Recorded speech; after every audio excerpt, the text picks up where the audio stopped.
Sa naman jud ko kagidikanan guys. Ikinahanglan ipaabot na to sa mga anak ng gugma no. Talon siya nato sa simbahan. Para matudluan sila ba nga ang ilang mga ginikanan kahuron sa tas ng mga anak. Dili sila mangita og kanang lain pang inspirasyon ba. Sama sa pag-uyab-uyab o eskwela na. Kinahanglan mapasabot nato sila sa maayo aron dili mo santok kung mahimo na hinong dautan kitang maginikana no. Nindot mo tagplanos ng mga anak guys.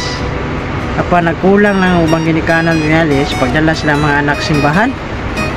Kaya nga naman nga nayunani man oh. Oh.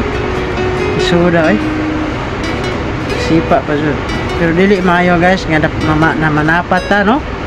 Kinahanglan istorya no. Asa may mas sakit guys. Mas maayo pa ang istorya no. Mas matuho pa sa kasing-kasing kaysa usa ka pagpanapat. Kaya pagpanapat maayo man. Mas nindot ang pag-istorya. Dili maayo ang manapat guys.